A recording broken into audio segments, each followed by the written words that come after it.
사도행전 2장 37절부터 41절까지 말씀입니다. 그들이 이 말을 듣고 마음에 찔려 베드로와 다른 사도들에게 물어 이르되 형제들아 우리가 어찌할꼬 하오늘 베드로가 이르되 너희가 회개하여 각각 예수 그리스도의 이름으로 침례를 받고 죄 사함을 받으라. 그리하면 성령의 선물을 받으리니 이 약속은 너희와 너희 자녀와 모든 먼데 사람 곧 주 우리 하나님이 얼마든지 부르시는 자들에게 하신 것이라 하고 또 여러 말로 확증하여 권하여 이르되 너희가 이 패역한 세대에서 구원을 받으라 하니 그 말을 받은 사람들은 침례를 받음에 이날에 신도의 수가 3,000이나 더하더라. 아멘. 우리 교회는 아무나 다니는 교회 같지는 않아요. 힘들어도 함께 하는 그런 교회인 것 같습니다. 우리 임전도사에게 어떤 분이 전화 왔대요. 우리 교회를 다니고 싶다고 연락해서 저보고 목사님 어떻게 하면 좋겠어요? 연락이 왔는데 자기도 모르는 사람인데 연락이 와서 뭐 몇 명이 되는지 모르지만 그 사람들이 우리 교회를 다니고 싶다. 그래서 이유가 뭐냐 했더니 우리 교회는 자기가 이제 이렇게 영상으로 이렇게 보고 인터넷으로 보니까 주사를 맞지 말라고 하더라. 주사를 이렇게 함부로 맞지 말라고 하더라.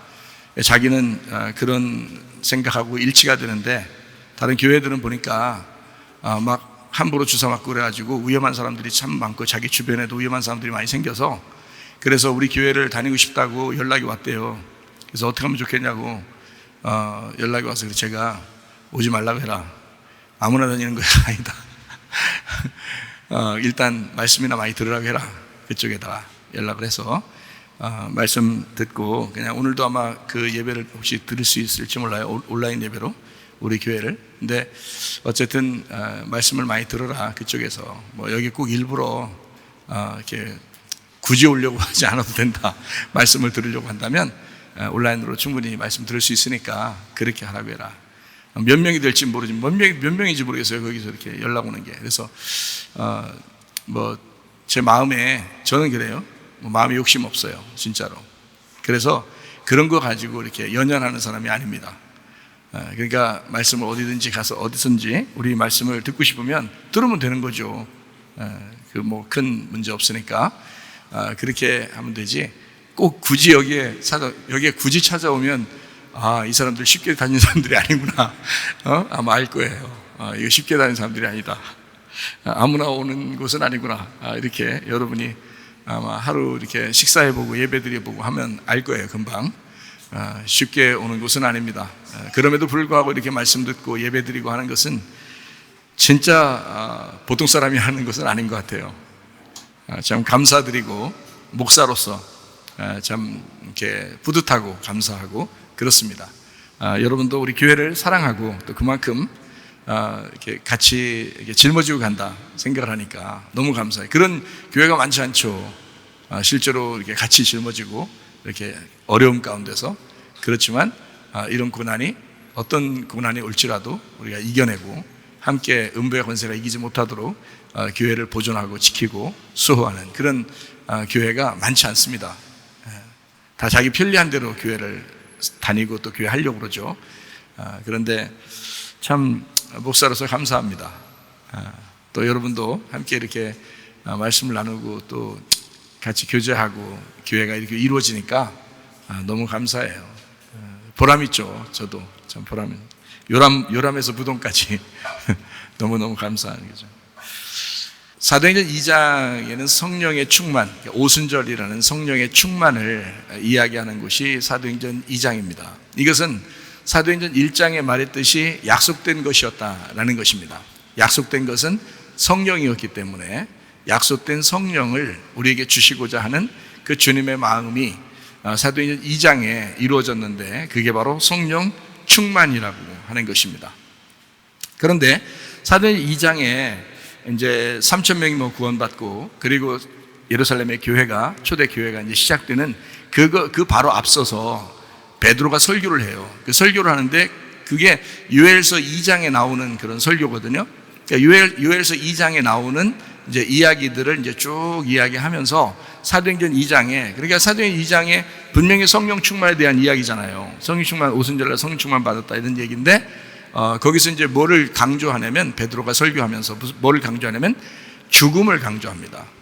죽음. 그러니까 예수의 그 죽음과, 그래서 예수가 이제 우리에게 약속하신, 그러니까 예수의 죽음과 그분이 약속하신 것에 대한 이야기를 하죠. 그러니까 쉽게 얘기해서 거기에 그 말씀 속에 복음이 들어 있었던 겁니다. 어떤 복음이냐면 예수님의 그 죽음과 부활, 그래서 성령이 오신다는 얘기거든요. 그러니까 그게 없으면 성령이 안 오죠. 그래서 성령이 오신 것에 대한 약속을 받으려면 너희가 예수의 죽음과 부활을 알아야 된다. 그래서 그 얘기를 이제 강조하는 그런 내용이 바로 오순절에 있는 그 절기에 설교한 그런 내용입니다. 그러니까 성령 충만과 그 우리의 죽음과는 굉장히 연관되어 있다는 얘기죠. 우리의 죽음과 성령 충만과 오순절은 굉장히 연관되어 있다, 이렇게 얘기하는 거죠. 그러니까 사람들이 성령 받았네, 그 성령의 능력 받았네, 뭐 성령 충만 받았네, 뭐 어떤 사람이 능력 있네, 뭐 이런 거 해도 다 있어도요, 그 죽음하고 연관되지 않으면 안 됩니다. 죽음하고 연관돼야 그게 진짜 능력인 거예요. 가정에서도 그러고 교회에서도 그러고 죽음이라는 것과 연관될 때 그때 진짜 능력이 나타나는 거예요. 그게 진짜 능력인 거죠. 근데 죽음하고 연관이 안 되면 그건 이제 진짜 능력이 아닌 거예요. 뭔가 가짜인 거예요. 자기는 살려고 그러고, 자기는 잘 되려고 그러고, 자기는 뭐 성공하려고 그러고, 자기는 잘 먹고 잘 살려고 하는데, 근데 능력을 받았다? 능력이 있으니까 뭐 그렇게 뭐 자기가 잘 살게 되었다? 뭔가 이상한 거예요. 뭔가 이상한 거예요. 성경의 그 초대교회 성령을 받은 사람들은 그 성령 충만 받고 난 다음에 모두 다 주님을 위해서 미쳐버린 사람들이에요.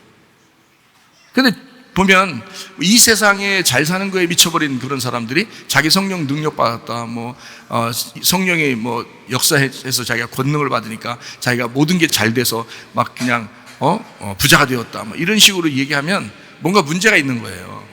죽음하고 연관돼야 되는데 그 죽음이 연관됐다면 그 사람이 그렇게 교만할 수가 없고, 그 죽음하고 연관된다면 그렇게 다른 사람 앞에서 비교하면서 자기를 잘난 체 할 수가 없거든요.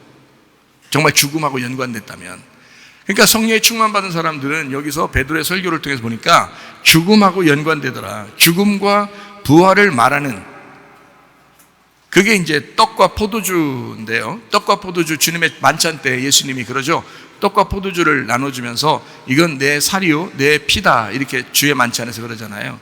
그게 어디서 처음에 나타나는 그런 주의 만찬이냐면 창세기 14장 18절에 나타나는 것입니다. 살레망 멜기세덱이 떡과 포도주를 가지고 나왔으니 그는 지극히 높으신 하나님의 제사장이더라. 하나님의 높으신 제사장이 뭘 가지고 나왔냐면 떡과 포도주를 가지고 나왔어요. 제사장이 직접 떡과 포도주를 가지고 나왔어요. 예수님의 대제사장으로서 이 땅에 내려오신 분이 예수님이에요. 예수님이 떡과 포도주를 자기라고 그러면서 자기가 살과 피를 쏟는다, 이 땅에 자기가 죽음으로써 버린다 라고 하는 것을 얘기하는 장면인데, 이게 살레망 멜기세덱이 하나님의 제사장으로서 떡과 포도주를 가져와서 아브라함을 먹이는 것이거든요. 이게요, 창세기 14장에 나오는 이야기입니다. 이게 이제 뭐하고 연결되냐면 초실절하고 연결돼요. 초실절은 이제 그 첫 열매를 가지고 이제 떡을 만들어 먹는 그런 얘기거든요. 초실절이라는 게 첫 열매를 드리는, 하나님 앞에 첫 것을 드리는 그 초실절이 예수님의 부활을 말해요. 예수님의 부활을. 그러니까 유월절은 예수님의 죽음을 말하고, 죽어서 이제 무교절은 무덤에 들어가는 것을 말해서, 무덤에 들어가면 모든 것이 다 이제 사라지잖아요. 모든 것이 다 사라지고, 그리고 이제 초실절은 부활이에요. 그래서 유월절, 무교절, 초실절 이게 같이 연관됐어요. 그래서 이 첫 열매라고 하는 첫 열매, 그래서 아브라함과 이삭과 야곱의 하나님이라고 할 때 아브라함이 먼저잖아요. 그래서 아브라함한테 이제 멜기세덱이 나타나서 떡과 포도주를 주는 것이고, 그리고 이제 떡하고 연결된 것이 아브라함입니다. 아브라함. 그러니까 시작을 말하는 거죠. 예수님이 자기의 그 시작을 떡과 포도주로 이렇게 자기의 죽음과 부활을 그렇게 이야기한 것처럼 똑같습니다. 그런데 이제 오순절 날, 그러니까 오순절 성령의 충만이 임하는 날, 이때는 불같이 이렇게 막 내려오잖아요. 그죠? 성령이 막 불같이 내려오면서, 그 바람이 불고 불같이 내려오면서, 그러면서 이제 그 앉은 온 이제 집에 역사하는, 그리고 이제 불로서 우리를 태우기도 하지만 불로서 우리를 성령으로 비춰준다는 것을 우리가 의미하는 거거든요. 성경에 이제 모세가 이제 이스라엘 사람들을 애굽에서 탈출시켜서 나올 때 그때 기둥 두 개가 나와요. 낮에는 구름 기둥이고 밤에는 불 기둥이라 되어 있거든요. 밤은 어둠을 얘기하잖아요. 어둠 죄 가운데 있는 거. 그래서 그 불 기둥이 나오는 것은 죄를 태우고, 그러니까 어둠을 죽이고, 그리고 빛을 비추는 거예요. 그 불 기둥이. 그러니까 하나는 심판하는 불이고 하나는 이제 빛을 비추는 불이란 말이에요. 그러니까 불 기둥 자체가. 그래서 불이라고 하는 것은 하나를 의미하는 게 아니라 두 개를 같이 의미해요. 그래서 예수님을 요한이 뭐라고 소개하냐면, 침례 요한이 뭐라고 소개하면, 나는 물로서 침례를 주는데 내 뒤에 오시는 예수님은 불과 성령으로 침례를 주신다, 이렇게 얘기하잖아요. 그래서 불침례라고 하는 것과 성령 침례를 얘기하는 거거든요. 그러면 실제로 성령 침례는 누가 주시냐면 예수님이 주시는데, 예수님이 죽으시고 부활하시고 승천하실 때 오순절날 성령 충만이 임하는 거거든요. 성령 침례가 임하는 거잖아요. 그렇게. 그러니까 불로서 또는 성령으로서 침례를 주시는 분이다라고 예수님을 소개하잖아요. 예수님은 불과 성령으로 침례를 주시는 분이다, 이렇게 얘기하죠. 그럼 불이라고 하는 건 심판을 의미하는 거고, 그죠? 죽음을 의미하는 거고, 그리고 성령은 이제 오순절날 이렇게 성령 충만이 임하는 그 내용을 얘기하는 거예요. 다 예수님 겁니다. 불과 성령은 예수님 거예요. 침례 요한은 물로 침례를 주는 거고요. 회개를 위해서, 이 땅에서 회개를 위해서 물로 침례를 주는 거고, 그리고 예수님은 불과 성령으로 침례를 주신다. 예수님이 이 땅에 이제 그 요한복음 3장에 보면 너희가 구원받으려면 뭘로 구원받아야 된다는 거예요? 뭘로 거듭나야 된다 그랬어요? 물과 성령으로 거듭나야 된다 그랬어요. 그러면 물이라고 하는 것과 성령이라고 하는 걸 얘기할 때 그 두 가지를 얘기했잖아요. 그럼 물과 성령이니까 물은 죽음을 말하고 성령은 부활을 의미한다는 말이죠. 이해가 되겠어요? 그러면 여기 불이 빠졌네요. 그죠? 불이 빠졌잖아요. 침례 요한은 물로 침례를 준다 했고, 내 뒤에 오시는 예수님은 불과 성령으로 침례를 주시는 분이다 얘기했는데, 예수님이 요한복음 3장에 거듭나려면 너희가 물과 성령으로 거듭나야 된다 그랬잖아요. 그러면 물이라고 하는 것은 죽음을 의미하는 것이고, 이 땅에 와서 죽는다는 것을 의미하는 거고요. 불이라는 것도 심판을 받는다는 의미고, 그 다음에 이제 성령이라는 것은 우리에게 부활하셔서 우리에게 주시는 성령을 의미하는 거거든요. 근데 물과 성령으로 거듭난다라고 되어 있으니까 하나는 죽음이요, 하나는 부활을 의미한다 하는 거죠. 그래서 거기 부활을 의미하는 것 중에서 거기서 불이 빠진 것은 불과 성령이 같은 거기 때문에 그렇단 말이에요. 그러니까 오순절날 성령 충만이 임할 때, 그때는 이 불세례라고 하는, 불세례, 불침례라고 하죠. 그 불로서 이제 불이 이제 갈라지듯이 와서 성령 침례가 임했다, 이제 이렇게 나와 있는 얘기거든요. 그러니까 불이라고 하는 의미를 우리가 잘 알면 되죠. 불이라는 의미는 실제로 불 받았다 그러면 심판받는 거고요. 그게 불 받았다는 게 의미가 아니라 성령을 받아야 돼요. 성령 충만 받는다, 이렇게 해야죠. 그 말이 맞는 거죠, 오히려. 어쨌든 오순절날은 누구하고 연관이 되어 있냐면, 초실절날이 이제 아브라함하고 연결되어 있다면, 이렇게 이제 떡과 포도주를 멜기세덱이 일부러 아브라함한테 가져오잖아요. 그죠? 멜기세덱이 모세한테 가졌다는 얘기가 없죠, 성경에. 아브라함이 떡과 포도주하고 연결되어 있다면, 그게 이제 시초, 이제 유월절, 무교절, 초실절이라는 그 주님을 얘기한다면, 그러면 이제 모세라고 하는 사람은 이제 오순절하고 연결되어 있는 것입니다. 오순절하고. 그러니까 맥추절, 오순절, 칠칠절이라고 하는 오순절은 모세하고 연결되어 있는 거예요. 그래서 모세 때 불기둥이 나오는 거고요. 모세 때. 그리고 모세 때 뭘 지으라고 해요? 성막을 지으라고 그러죠. 성막 지을 때 성막은 다 창문이 없어요. 창문이 없는데 유일하게 빛이 하나 있어요. 그게 등대입니다. 등대. 그러니까 등대는 7개의 가지를 가지고 있고요. 7개, 가운데 기둥이 있고 이렇게 6개씩 해서 7개가 이렇게 돼 있어요, 가지가. 그게 7교회를 말하는 거예요. 그게 7개, 7교회를 말하는 거예요. 거기에 이제 빛이 비춘다는 거죠. 그죠? 그 기름 등불을 켜서 빛을 비춘다, 이렇게 얘기하는 거고요. 그게 그 등대가 모세 시대에 나타나는 거예요. 모세 시대에 성막을 지을 때 그 등대를 한 달란트로 그 순금으로 이거를 쳐서 그걸 나누어서 붙이는 게 아니에요. 그 순금 한 덩어리를 가지고 펴가지고 그거를 등대를 만드는 거예요, 하나로. 그러니까 한 말씀입니다. 한 달란트는 한 말씀이라고 그러거든요. 한 말씀으로 등대를 만드는 거예요. 그게 예수님이에요. 한 말씀으로 이루어진 복음, 성경을 얘기하는 거예요. 그게 등대를 얘기하는 거거든요. 그래서 성전 등대를 얘기하는 그 불기둥, 이것이 누구하고 연결되냐면 오순절 모세하고 연결되어 있는 것입니다. 자, 이제 좀 아시겠죠? 이것이 그러면 예수의 성령이 오시면 이 등대가 완성이 되는 거예요. 그러니까 뭐 등대를 들고 다닐 수 없잖아요. 지금은. 옛날에는 그 등대가 있어야 성막을 비추는데, 그 성막의 등대가 지금은 이 성전의 등대가, 이 교회의 등대가 예수님이시잖아요. 말씀이신 예수님. 그래서 예수님이 성령으로 이 땅에 오셔야 그 불빛이 비치는 거죠. 그 성령의 불빛, 그 성령의 불빛이 있어야 완성이 되는 거예요. 등대가 완성되는 거예요. 빛이 완성된다, 이렇게 보는 거죠. 성전 등대에 불이 꺼지면, 자, 이게 비추어지면 성전이 이제 밝게 비치는 거고요. 이 성전 등대에 불이 꺼지면 이게 한 말씀으로 이루어지는 등대거든요. 이게 한 달란트로 이루어진 연결된 말씀을 얘기하는 거예요. 이게 주님의 교회, 7교회에 말씀하시는 주님의 말씀이에요. 그게 등대입니다. 근데 이 등대가 꺼진다, 불이 꺼졌다. 만약에 불이 꺼졌다, 그럼 어떻게 돼요? 불이 꺼지면 되겠어요, 안 되겠어요? 이렇게 말해야 쉽죠. 불이 꺼지면 되겠어요, 안 되겠어요? 안 되죠. 불이 꺼지면 왜 안 되냐면, 왜 안 돼요 그럼? 그건 모르겠어요. 하여튼 그냥 꺼지면 안 된다고 생각되니까 그냥 꺼지면 안 된다고 그러죠. 불이 꺼지면 뭐가 되냐면 요한계시록에 나오는 진노의 7대접이 되는 것입니다. 그게 잘 봐요. 등대가 이렇게 생겼잖아요. 7개가, 그죠? 그럼 그 위에 그게 등잔대예요. 그게 그 위에가. 그래서 불이 꺼진다는 말은 이게 하나씩 엎어진다는 말입니다. 이 불이, 이 대접이 하나씩 엎어지는 거예요. 그래서 이 진노의 7대접이라고 그러는 거예요. 진노의 7대접. 그 등대가 꺼지는 것을 진노의 7대접이라 그러는 거예요. 요한계시록에 말하는. 예. 그러니까 꺼지면 안 되는 거야. 이게 꺼지면 진노인 거야, 그게 이제 멸망인 거예요. 이게 꺼지면, 불이 꺼지면 멸망인 거예요. 그러니까 여러분 속에 불을 계속 이제 켜고 있어야 되는 게 왜 그러냐면, 불이 꺼지면 멸망이니까.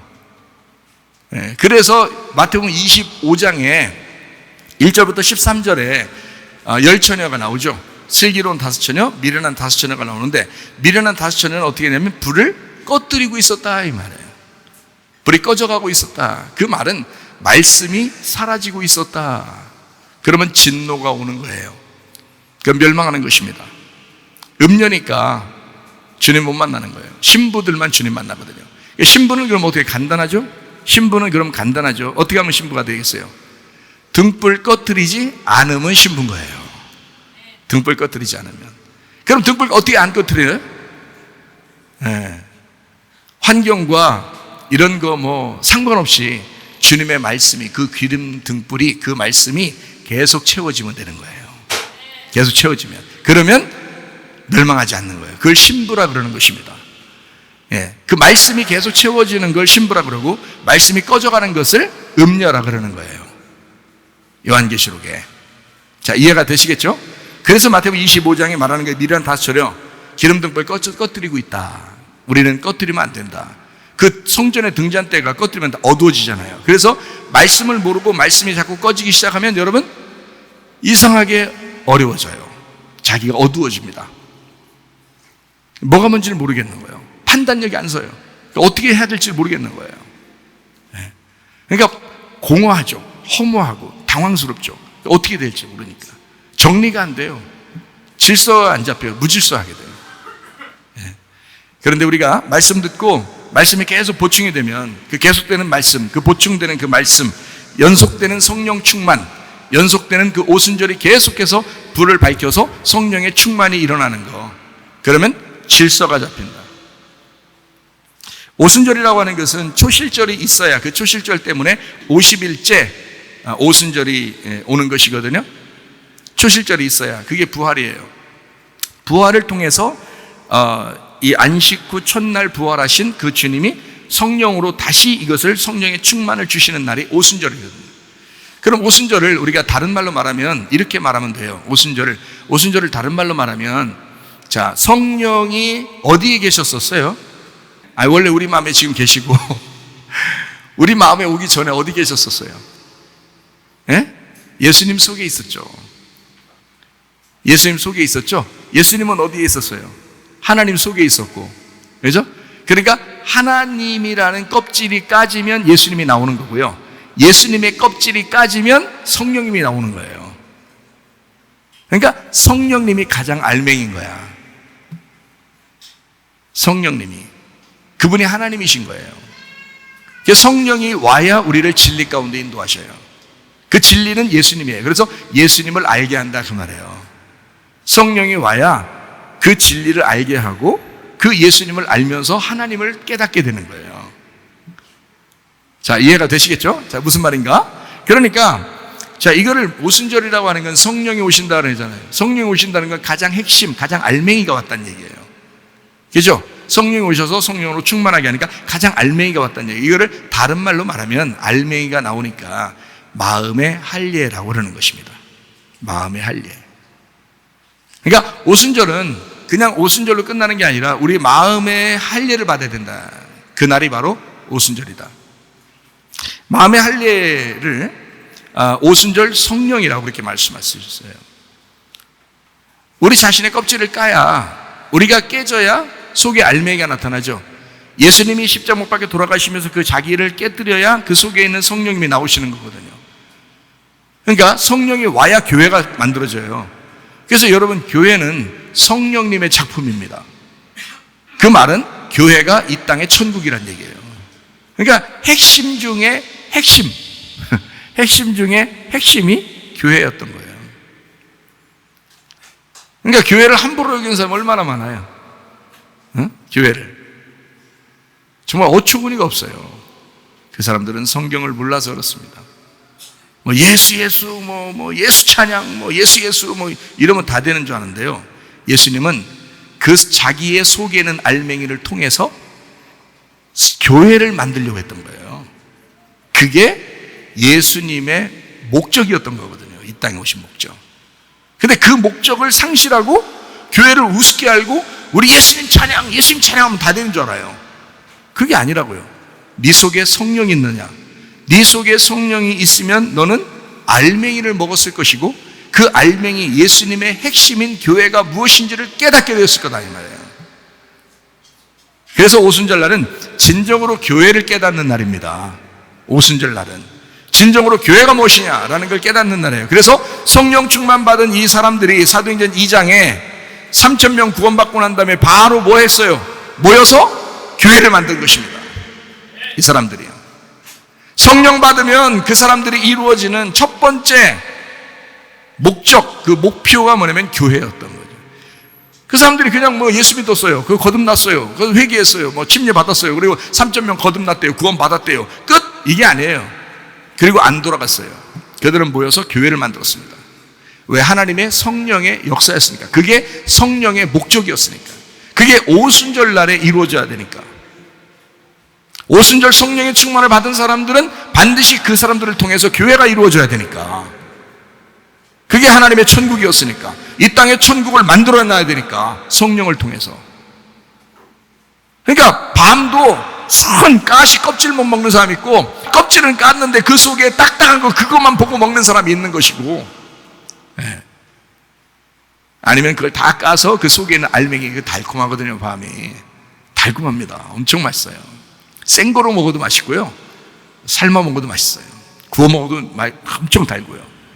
그 밤, 그 속에 있는 알맹이를 먹는 거예요. 그 알맹이를 보여주는, 그게 오순절, 요 껍질을 까니까 성령의 역사를 보여주는 거죠. 그날. 그게 마음의 할례입니다. 껍질을 까고 알맹이가 드러나는 날. 오순절 성령이 와야 이게 모든 게 가능한 것입니다. 신명기 30장 6절, 네 하나님 여호와께서 내 마음과 내 자손의 마음에 할례를 베푸사 너로 마음을 다하며 뜻을 다하여 내 하나님 여호와를 사랑하게 하사 너로 생명을 얻게 하실 것이며 그랬습니다. 로마서 2장 26절, 그런즉 무할례자가 율법의 규례를 지키면 그 무할례를 할례와 같이 여길 것이 아니냐 이랬습니다. 28절 29절, 무릇 표면적 유대인이 아니요 표면적 육신의 할례가 아니니라. 오직 이면적 유대인이며 할례는 마음에 할지니 영에 있고 율법 조문에 있지 아니한 것이라. 그 칭찬이 사람에게서가 아니요 다만 하나님에게서니라. 할례는 마음에 해야 된다라고 돼 있어요. 그렇죠? 이게 이제 오순절 성령의 역사다라고 하는 겁니다. 마음의 할례를 위해서 성령이 임하시는 겁니다. 마음의 할례를 위해서. 그 말은 뭐냐면 나를 벗기고 성령이 드러나야 되잖아요. 자, 예수님이 벗겨져야 속에 있는 성령이 나타나죠. 무슨 말인지 알겠어요? 여러분 속에 성령님이 말씀으로 오십니다. 말씀을 증거할 때나 말씀을 들을 때나 이렇게 와요. 말씀을 통해 성령 오시거든요. 근데 문제는 내가 이 성령을 가둬놓는단 말이에요. 마음으로 가둬놓는다고요. 그러니까 이 속에 있는 성령이 안 드러나잖아. 드러나질 않잖아요. 이것을 드러내면 오순절이란 말이에요. 그게 여러분에게 오순절이 임한 것이다 이 말이죠. 이 성령이 속에서 드러나게 되면 여러분에게 오순절이 임한 거다. 예수님에게서 그 성령이 나타나게 되면, 드러나게 되면 예수님의 오순절이 되는 거고요. 자, 여러분과 저에게 이 속에 있는 성령이 드러나게 되면 내가 깨진 거잖아요. 그러니까 나의 오순절이 온 거라 이 말이죠. 무슨 말인지 알겠죠? 그러니까 예수님의 오순절로 끝나는 게 아니라 여러분과 저의 오순절이 되셔야 합니다.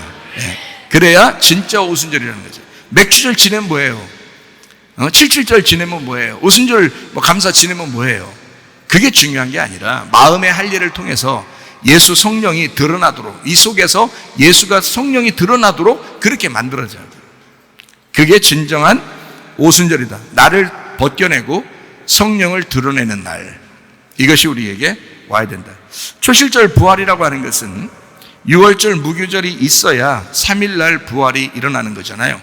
초실절 부활, 죽음을 거친 그 부활, 그 모든 복음의 기본이 바로 죽음을 거친 부활이에요. 그러니까 죽음과 부활이 모든 복음의 핵심인 거죠. 그러니까 구약이라고 하는 것은 율법적으로 책망해가지고 사람을요, 율법적으로 책망해서 고치려고 합니다. 구약이라고 하는 거죠. 율법적으로 책망합니다. 남편과 아내도 둘이 싸울 때 이렇게 싸워요. 네가 뭐 잘했는데 이럽니다. 그러면 상대방은 또 뭐라 그래요? 그럼 너는 이렇게 하죠. 너는 뭐 잘했는데 이렇게 되죠. 그러니까 뭐를 얘기하고 싶은 거예요? 너의 잘못된 것을 책망하고 싶은 거예요. 지적하고 싶은 거죠. 그죠? 그러니까 지적하는 게 그 사람이 나빠서 그런 게 아니라 율법적이어서 그런 겁니다. 자, 너 이게 잘못했어 라고 말하는 것은 그 사람이 어떤 사람이기 때문에 그래요? 율법적이기 때문에 그런 거예요. 그렇죠? 율법은 뭐로 이루어졌냐면 선과 악으로 이루어졌거든요. 그래서 교회에서도 시험에 누가 드는지 알아요? 시험 드는 사람들 10중 8구가 아니라 10중 10. 누가 시험 드냐면 율법적인 사람이 시험 듭니다. 율법적인 사람이. 왜냐하면 자기가 옳다고 생각하는 거거든요. 자기가 옳다고 생각하는 걸 저 사람이 잘못한 거야. 그러니까 시험 드는 거예요. 목사가 말만 좀 잘못해봐요? 목사가 조금만 더 안 알아줘봐요? 말만 좀 실수하는 것 같아봐요? 자기한테 하는 얘기 같은 거 봐요? 시험 금방 듭니다. 왜냐하면 자기는 옳은데 누가 잘못 얘기한 거, 자기에 대해서. 예. 또 다른 거에 대해서 막 이렇게 하는 걸, 저 사람들 왜 저래? 이렇게 이제 또 이제 시험에 드는 거죠. 다른 사람이 잘못해도 자기가 시험 들어요. 예. 그러니까 저 사람들 왜 저래? 이러면서 이제 시험 드는 거죠. 그러니까 모든 게 다 자기는 안 그런데 저 사람은 왜 저럴까? 이렇게 되는 거예요. 그러니까 이게 다 뭐에서 나온 거냐면 선과 악에서 나온 거예요. 선과, 이게 다 율법입니다. 그러니까 율법은 다 어떻게 이제 성경에서 율법적으로 구약에서는 하나님이 우리를 혼내실 때 돼지 후드로 팹니다. 그냥 구원하질 않아요. 막 엄청 후드로 패요. 그게 구약이에요. 구약. 그래서 엄청 후드로 패니까 막 어지간히 후드로 패야지 엄청 후드로 패. 그래서 막 눈깔 뽑는 사람도 있고요. 바벨론한테 예루살렘이 멸망할 때 보면 막 눈깔 뽑아서 가고요. 쇠사슬로 막 묶어서 막 가게 하고요. 막 멸망시켜버리고 막 이럽니다. 예. 그러니까 보통 심판이 아닌 거예요. 하나님의 그 선과 악의 그 심판, 그 율법의 심판이라는 건 무섭습니다. 그래서 구약이라고 하는 것은 내가 너희를 이렇게 무섭게 하잖아? 이걸 보고, 고쳐! 이거예요. 그러니까 내가 이렇게 하는 것을 보고 너희네들 고쳐! 이게 이제 율법의 책망입니다. 끊임없이 그래서 율법의 책망을 고쳐주려고 하다 보니까 그걸 자꾸 시도하는 거예요, 하나님이. 그 율법이라고 그런 것입니다. 한마디로 말하면 구약은 주인과 종의 관계예요. 주인과 종의 관계. 그러다 보니까 주인이 명령하면 종이 말 안 들으면 주인이 막 호되게 혼을 내죠. 그렇게 하는 것을 구약이라고 그렇게 말하는 거예요. 그러면 신약은 뭐 같아요? 신약은 무조건 좋아야죠. 그렇다고 방종하거나 방탕하라고 하는 얘기는 아닙니다. 신약도 혼내긴 혼내요. 혼내긴 혼내는데 사랑을 알게 해서 고쳐주려고 하는 겁니다. 신약은 사랑을 알게 해서 고쳐주는 거예요. 예를 들어서 가늠한 여자가 나타나요. 가늠한 여자가 요한복음 8장에 나오는데 사람들이 막 가늠한 여자 현장에 잡아가지고 데려왔어요. 이거 그냥 뭐 심판해달라는 겁니다. 자기들은 이미 심판하고 온 거예요. 이미 심판하고 와서 잡아왔으니까, 현장에 잡았으니까. 잘 걸렸다면서 이제 잡아온 거죠. 근데 예수님은 뭐라고 그래요? 거기서 야, 죄 없는 놈이 한 번 쳐봐. 그럼 율법적으로 보면 니네 죄 없는 놈 하나도 없어. 율법은 다 이게 정죄하는 거니까 죄 없는 놈이 한번 쳐보니까 가만히 생각하니까 자기들도 죄가 있긴 있거든요. 생각해보니까. 그래서 다 놓고 갔어요. 그때 떠나지 말았어야지. 그때 떠나지 말고 예수님, 생각해보니까 내가 잘못했네요 하면서 예수님 날 구원해 주십시오 하면 괜찮거든요. 그런데 다 떠나갔어요. 떠나가니까 그 사람들은 구원 못 받았고, 가늠한 여자는 도망갈 수가 있나? 옷을 안 입었으니. 그래서 그 여자는 가만히 있었어요, 거기에. 그래도 예수님께서 그 여자 보고 어때요? 뭐라 그래요? 나도 너를 정죄하지 않는다. 그러죠? 그게 사랑입니다. 책망하는 거예요, 그게. 나도 너를 정죄 안 할 거야 라고 하는 게 그게 책망이에요. 예수님의 책망 아시겠어요? 예수님의 책망 어떤 식으로 한다고요? 나도 너를 정죄하지 않을 거야. 책망하는데 어떻게 그렇게 먼저 말을 하죠? 그러면 여자가 얼마나 눈물 흘리고 싶겠어요? 나도 너를 정죄하지 않을 거야. 그러면 여자가 괜히 눈물 나겠죠? 눈물 펑펑 나지 않겠어요? 기분 나쁘게 해서 괜히 그런 얘기 듣고? 아니죠. 뭐 눈물이 괜히 난다고요. 그런 사랑의 책망이에요. 그러면서 예수님이 한마디 덧붙이죠. 그렇게 말해주고 말하는 게 뭐라고 하냐면 나도 너를 정죄하지 않는데 다시는 이렇게 안 했으면 좋겠어.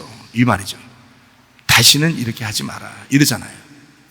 그러니까 예수님의 그 책망의 방법이 아시겠죠? 구약 성경은 그렇게 안 합니다. 절대. 구약 성경은 그거 다 죽여버려야 됩니다. 잡히면, 현장에 잡히면 무조건 죽여버려요. 돌로 때려가지고. 그것도 만져서도 부정하니까 안 되니까 그런 거 만지지 마. 그런 여자들은 그냥 죽여버려요. 멀리서 돌 던져서 죽여버려요. 그렇게 성경에 나오는 게 가늠한 여자들을 죽이는 방법이거든요. 구약 성경에서는 그렇게 하라고 써 있어요. 하나님은 그렇게 하겠다는 겁니다. 그런데 그런 하나님이 신약인 예수님으로 오셔가지고 자기가 대신 그 돌 다 맞겠다는 겁니다. 자기가 그 돌 다 맞겠으니까 나도 너를 정죄하지 않는다. 사랑을 알게 해서 고쳐주려고 하는 그 시도를 끊임없이 하는 것이 바로 예수님이지. 그게 신약이에요. 한마디로 말하면 주님과 부부의 관계를 말하는 거예요. 가늠한 여자 같은 그런 여자도 주님과 결혼할 수가 있다라는 그것을 우리에게 제시해 주는 요한복음 4장에 나타나는 남편 여럿이 있었다가 예수님 만난 그 여자도 주님과 다시 결혼할 수 있다고 하는 그런 이제 여지를 남겨주죠.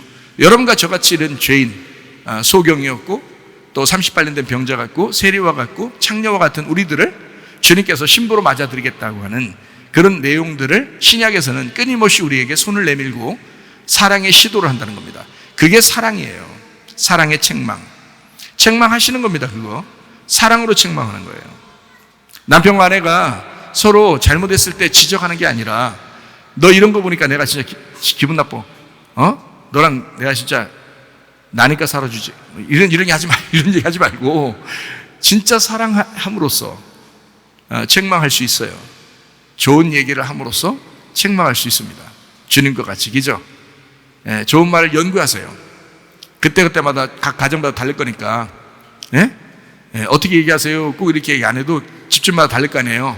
그러니까 좋은 말을 연구하시고 될 수 있으면 그 사랑의 책망을 하시라는 말이에요. 복음을 받은 사람들이잖아요. 우리가 율법을 받은 사람들이 아니잖아요. 율법으로 어떻게 구원받아요? 복음으로 구원받지. 복음으로 구원받으니까 교인들 간에도 또 가정에서도 부부 간에도 부모 자녀 간에도 사랑의 책망을 하시기를 바랍니다. 그게 주님의 마음이니까 얼마나 좋은 말들이에요 이게. 그죠? 자, 주인과 종의 관계가 아니라 부부의 관계, 그리고 아버지와 아들의 관계란 말이에요. 그게 신약이에요. 그러니까 종을 아들로 만드는 겁니다. 그러니까 아들은 얼마나 잘못 많이 해요. 저도 우리 어머니한테 잘못 많이 했어요. 저도요. 얼마나 개구장이었겠어요. 제가 어릴 때부터 하는. 지금도 어떨 땐 개구장이 같은데 나를 볼 때 보면. 근데 어릴 때 얼마나 제가 힘들게 했겠어요. 그런데 부모는 어때요? 다 모든 걸 용납하셔요. 다 용서하죠. 우리 자녀들한테도 우리 자녀들이 잘못할 때 있겠죠. 근데 잘못한 걸 진짜 막 속상하죠. 그런데도 다 용서가 돼야 안 돼요? 용서된다고 그냥. 다신 그러지 마. 이러면 또 그 끝이야. 그날이 끝이야. 그거로. 다신 그러지 마. 부모들 다 얘기하잖아요. 그죠? 부모들이 자식 혼낼 때 다 뭐예요? 다 마무리 지려고 할 때는 다 뭐라고 해요? 다신 그러지 마. 이렇게 하고 이제 마무리 짓잖아요. 그죠? 예수님도 똑같아요. 나도 너를 정죄하지 아니하노니 다시는 그러지 마라. 이러고 딱 끝나는 거야. 그러니까 얼마나 감사한 일이에요. 그게 부모의 마음이라고. 그러니까 아버지와 아들의 관계를 만드는 것입니다. 자, 이해가 되시겠죠? 그게 신약이라고요. 그게 복음의 관계이기 때문에 그렇습니다. 이걸 어떻게 이게 가능하죠? 이게 성령이 오시면 가능합니다. 성령의 역사가 있으면 그래서 오순절이 너무 중요한 거예요, 우리한테. 네. 성령이 오시면 그게 가능해요. 성령의 책망이라고 하는 것은 사랑의 책망입니다. 성령이 우리를 책망하셔요, 분명히. 그러나 어떤 사람이 그래요? 아유, 내가 이렇게 뭐 잘못된 것은, 이렇게 뭐 우리 가정이 막 개판된 것은, 이렇게 힘든 것은, 뭐 하나님께서 우리를 뭐 이렇게 책망하셔서 아니에요. 그 귀신 역사입니다. 그건 하나님의 역사가 아니에요. 하나님이 그렇게 하시겠어요? 그러지 않아요. 하나님은 성령을 통해서 우리를 분명히 책망하시긴 책망하셔요. 근데 문제는 문제가 일어날 때 그거를 악한 영이 틈탈 수 있단 말입니다. 문제가 일어날 때 악한 영이 틈타는데 그걸 잘 생각해요. 악한 영이 틈탔을 때 이거를 악한 영인 줄 모르고 하나님이 했다고 생각하면 우리는 넋놓고 당해버립니다. 그렇잖아요? 하나님이 신약에 분명히 사랑에 책망하시는 분인데, 성령에 책망하시는 분인데, 그게 사랑으로 하시는 건데 그거를 모르고 율법적으로 내가 심판받는다고 생각하는 거예요. 그게 구약으로 다시 돌아가는 것입니다. 그러면 안 돼요. 구약으로 돌아가면 안 돼. 그러면 누가 틈타겠어? 마귀가 그 사이를 탁 틈타는 거야. 그래서 마귀가 더 심하게 만들어버리는 거예요, 그게.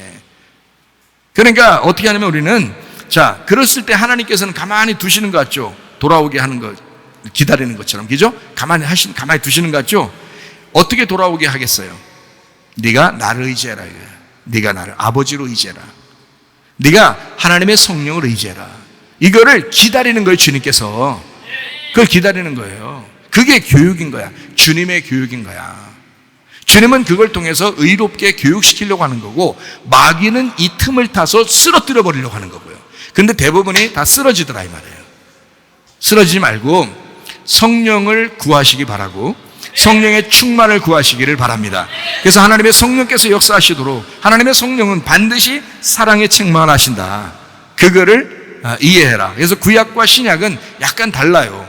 구약과 신약은 좀 달라요. 그렇다고 구약을 몰라서가 아니라 구약을 통해서 예수님이 나를 위해서 어떻게 죽으셨는지, 어떻게 고통받으셨는지를 알아야죠. 구약을 통해서. 그것이 복음이니까. 자, 출애굽기 4장 25절. 십보라가 돌칼을 가져다가 그의 아들의 포피를 베어 그의 발에 갖다 대며 이르되 당신은 참으로 내게 피난편이로다 이랬습니다. 모세한테 당신은 피난편입니다 라고 부인이 돌칼을 갖다가 할례를 해버리는 겁니다. 할례를. 율법적인 할례죠. 당신은 나에게 피난편입니다. 뭐를 얘기하는 거예요? 죽음의 남편이라는 얘기예요. 죽음의 남편.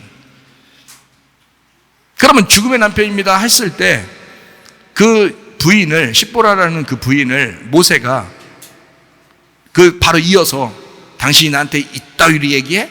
난 당신을 미워할 거야. 이런 말이 있어요, 없어요? 없어요. 왜냐하면 이게 그 죽음의, 당신은 나의 죽음의 남편입니다, 피남편입니다 라고 얘기했을 때는 이거는 주님의 십자가를 얘기하는 거거든요, 여기에. 그러니까 돌칼을 가져다가 할례를 베풀잖아요, 그죠? 그러면서 그거를 당신은 나의 피남편입니다. 그러니까 피남편은 반드시 죽음을 가져와야 되거든요, 그죠? 자, 이거를 이제 처음에 이제 애굽에 이제 모세가 부름받아서, 이제 하나님의 부름받아서 애굽에 출동했을 때, 애굽으로 들어가서 이제 10재앙을 내릴 때 첫 번째 재앙이 뭐죠? 출애굽기 7장 20절. 모세와 아론이 여호와께서 명령하신 대로 행하여 바로와 그의 신하의 목전에서 지팡이를 들어 나일강을 치니 그 물이 다 피로 변하고, 21절이요. 나일강의 고기가 죽고 그 물에서는 악취가 나니 애굽 사람들이 나일강의 물을 마시지 못하며 애굽 온 땅에는 피가 있으나, 24절. 애굽 사람들은 나일강 물을 마실 수 없으므로 나일강가를 두루 파서 마실 물을 구하였더라. 자, 거기에 나일강을 쳤더니 나일강이 피가 됐어요. 자, 그러면 피가 되니까 물고기들이 죽어야 안 죽어요? 죽죠. 그렇죠? 죽죠. 그러니까 그거 먹으라니까 먹겠어요, 못 먹겠어요? 그게 생명의 젖줄인데 그거를 피를 만들어 버렸어요. 물이 피가 되면 죽는 거거든요. 그죠? 구약에서 말할 때 물이 피가 되면 죽는 거예요. 그래서 죽음을 가져오는. 그래서 당신은 나의 피남편입니다 할 때 당신은 나의 죽음을 알려주는 남편입니다 라는 얘기거든요. 모세를 통해서 율법이 왔잖아요. 그래서 율법은 뭐냐면 죽음을 가르쳐 주는 거예요. 피에 대한 죽음을 가르쳐 주는 게 율법입니다. 제가 여기서 얘기하는 거 잘 들으세요. 이게 무슨 뜻인지를 여러분이 아셔야 되니까. 자, 그러면 당신 나의 피남편입니다. 그래서 애굽에 이제 모세가 가가지고 나일강을 피로 만들었더니 모든 거기 생물이 죽더라는 거예요. 생물이 죽으니까 죽는 물이 된 거예요. 그죠? 죽는 물.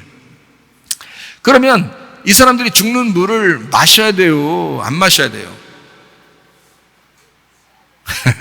마셔야 돼요. 죽는 물을 피로 만들었으니까 이거 먹고 죽으라는 얘기구나 하고서 먹었어야지. 네? 무슨 얘기인지 알겠어요? 근데 안 죽어. 사람들의 습성은 교회에서 말씀을 그렇게 얘기해서 죽으라고 해도 안 죽잖아요. 잘 안 죽는 게 많아. 그러니까 사람들은 안 죽고 싶으니까 그 물의 피를 안 먹어. 그죠? 안 먹고 어떻게 했다 그랬어요, 거기 보니까. 애굽 사람들은 나일강 물을 마실 수 없으므로 나일강가를 두루 파서 마실 물을 구하였더라 그랬습니다. 자, 물이 피가 돼서 죽으라고 했더니 안 먹고 물을 파는 거예요. 물 나오게 다른 데 웅덩이를 막 파는 겁니다. 그게 잘못됐다는 것입니다. 이게요. 자, 물이 피가 되면 그걸 마시고 죽으라고 했더니 그 죽어야 되는데 왜 죽어야 돼요? 여러분 아시잖아요. 여러분은 잘 아시잖아요. 왜 죽어야 돼요? 죽어야 사는 거니까. 죽으면 부활하니까. 그래서 죽으라고 했던 거거든요. 죽으라고 먹으라고 했더니, 그러니까 말씀을 이렇게 하는 거야, 여러분. 자기에게 사는 말씀만 먹는 거야. 죽는 말씀을 안 먹고. 이 뭔 말인지 아셔야 돼. 뭔 말인지 아시겠어요? 예? 당신이 죽으라는 말씀은 안 먹고 당신 산다는 말씀만 자꾸 먹는 거예요, 사람들이. 그렇게 살겠냐고. 그러니까 자꾸 웅덩이 옆에 파는 거예요. 파가지고 자기가 먹을 수 있는 걸 자꾸 찾는 거예요. 그 피 먹여서 죽이려고 했더니 자기 웅덩이를 파는 거야. 그게 잘못됐다는 거야. 그게 자기 웅덩이를 판 것이다. 예레미야 2장 13절. 내 백성이 두 가지 악을 행하였나니 곧 그들이 생수의 근원되는 나를 버린 것과 스스로 웅덩이를 판 것인데 그것은 그 물을 가두지 못할 터진 웅덩이들이니라. 자, 생수의 근원 되신 하나님을 버렸다 이 말이고요. 하나는 생수의 근원 되신 하나님을 버렸다. 애굽에서 나일강에서 그 생명의 젖줄로 생수를 얻어서 먹으려고 했었다. 그것이 너를 죽음으로 가져오는 물이었다라는 걸 알려줬어요.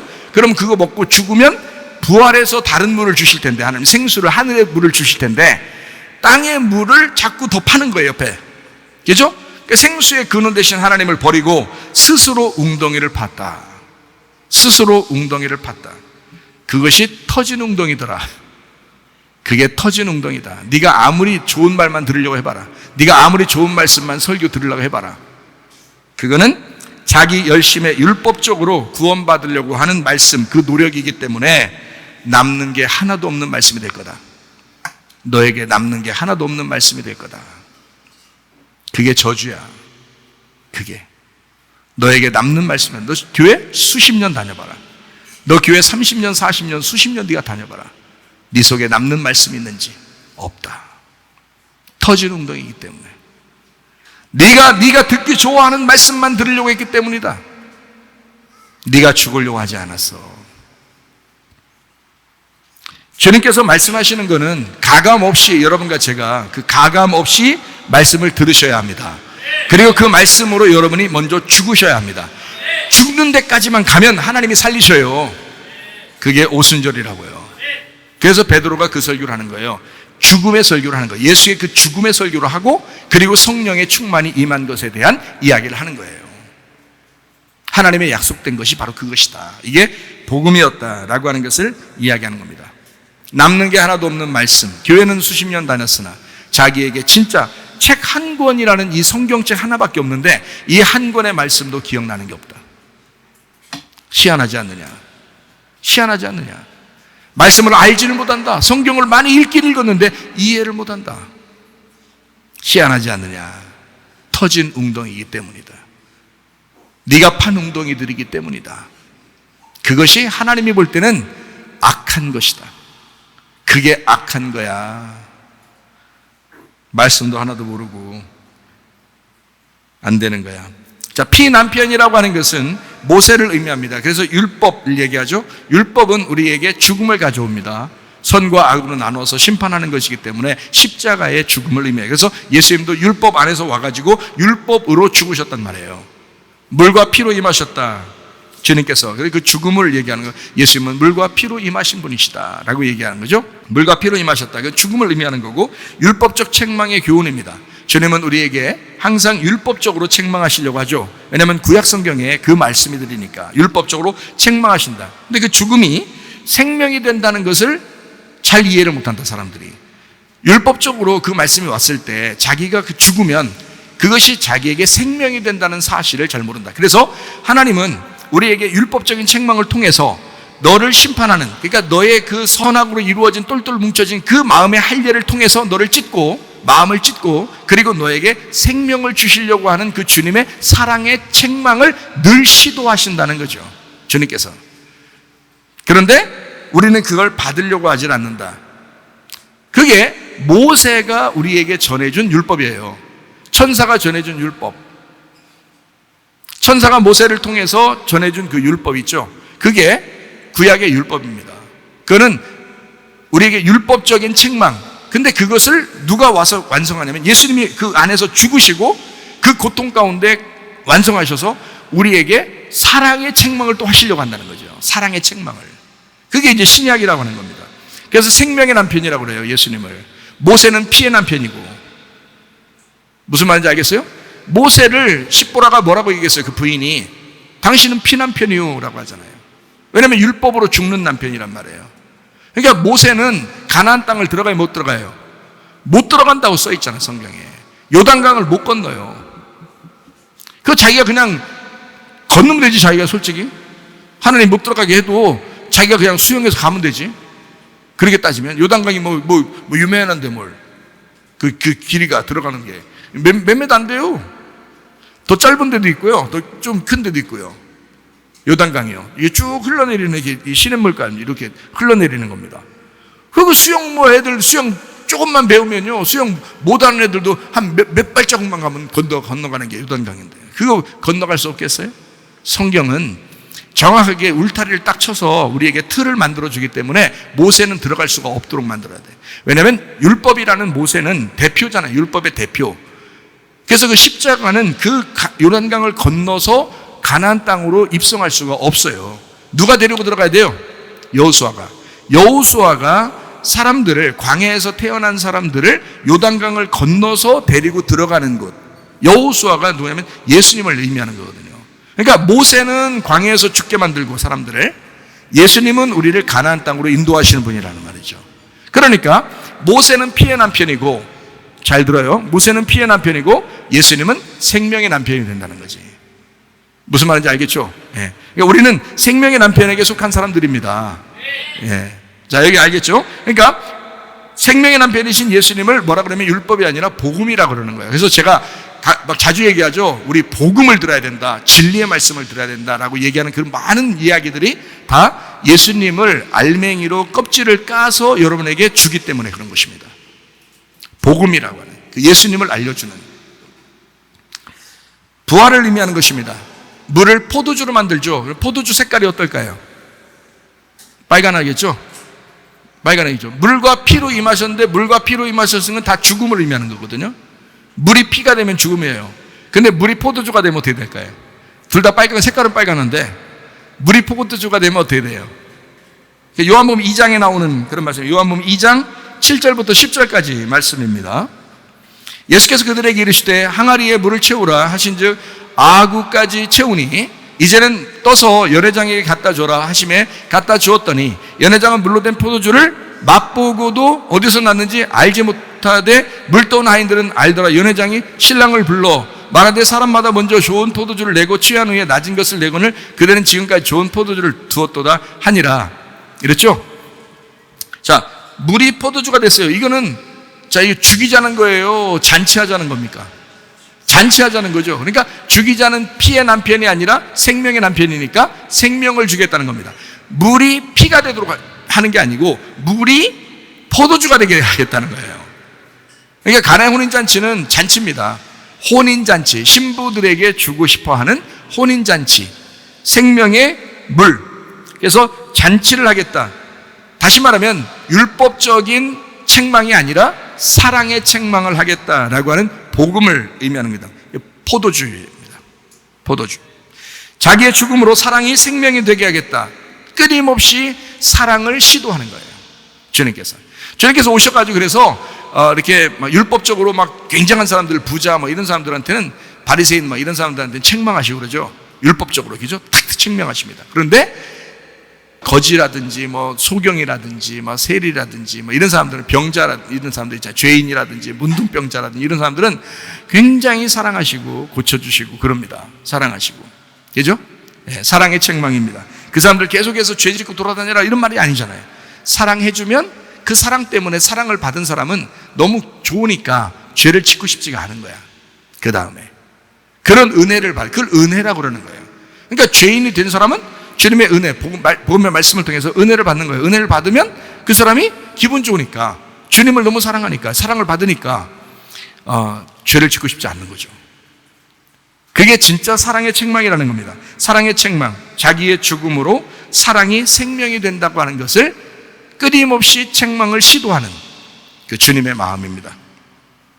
요한복음 4장 10절, 예수께서 대답하여 이르시되 네가 만일 하나님의 선물과, 하나님의 선물이 누구겠어요? 예수님입니다. 하나님의 선물과 또 내게 물 좀 달라 하는 이가 누구인 줄 알았더라면 네가 그에게 구하였을 것이요 그가 생수를 네게 주었으리라. 13절, 예수께서 대답하여 이르시되 이 물을 마시는 자마다 다시 목마르려니와. 14절, 내가 주는 물을 마시는 자는 영원히 목마르지 아니하리니 내가 주는 물은 그 속에서 영생하도록 솟아나는 샘물이 되리라. 그랬습니다. 그러므로 사랑의 책망, 이 사람의 그 행위가 모두 다 옳다 하는 얘기가 아닙니다. 그죠? 예수님은 그 사람을 주님의 편을 만들려고 하는데 어떤 식으로 만드냐? 율법적으로 심판해서 자기 편을 만드는 게 아니라 사랑으로 책망함으로써, 사랑을 줌으로써 오히려 자기 편을 만드는 거예요. 이게 이제 복음이라고 하는 거예요. 여러분이 잘나서 주님이 여러분을 사랑하는 게 아닙니다. 주님의 마음이 그런 거예요. 자기가 죽으셨기 때문에, 당신을 위해서 예수님이 대신 죽으셨으니까 자기의 그 죽음이 헛되지 않기 위해서, 그 자기의 죽음이 여러분을 통해서 값어치가 드러나게 하기 위해서 여러분을 진정으로 사랑한단 말이에요. 그러면서 여러분의 사랑을 받고자 하는 거예요. 그게 주님의 마음인 것입니다. 진정한 오순절, 맥추절은 자신을 돌아보게 하는 것이고, 우리를 명품화시키기 위해서, 우리를 진짜 성령의 충만함으로 하나님의 성령의 역사가 우리 속에서 일어나도록 하나님이 우리 자신을 진짜 성령의 명품이 되게 하려고 우리를 배려하시는 하나님의 놀라운 역사, 이게 사랑의 책망이라는 거죠. 그래서 사도행전 2장에 베드로가 설교할 때는 그 책망입니다. 그렇게 사람들이 막 울죠. 가슴이 찢기고 막 웁니다. 왜 그럼 책망을 받았기 때문에 그런 거예요. 그렇지만 그게 진짜 성령의 책망이고 그게 진짜 사랑의 책망이었던 거예요. 주님의 신부를 만들려고, 주님의 교회를 만들려고 그들을 진짜 책망하고 싶었던 거예요. 주님의 마음입니다. 그래서 제가 여러분에게 지금 얘기하는 거예요. 성령의 책망이 있다, 사랑의 책망이 있다. 사도행전 2장 37절부터 41절까지 말씀, 그들이 이 말을 듣고 마음에 찔려 그랬어요. 베드로의 설교를 듣고 그들이 마음이 찔린 겁니다. 여러분, 설교 들을 때마다 여러분 얼마나 가슴이 많이 찔립니까? 여러분 생각해 보세요. 끄덕끄덕 하시죠 지금도? 그렇게 많이 찔리는 생활을 왜 해요 자꾸? 그렇게 찔리는 생활을 하면서 교회 와서 설교를 들으니까 이상하게 마음이 찔린단 말이에요. 근데 여기 성경에 있는 이 사람들은 막 그 마음이 찔렸을 때 막 엉엉 울었어요. 그리고 이 사람들은 지난번에 목회 세미나 할 때 목사님 막 울더라고요. 목사님들이 몇 명이 울더라고요. 말씀을 막 증거하는데 목사님들이 몇 명이 울어요.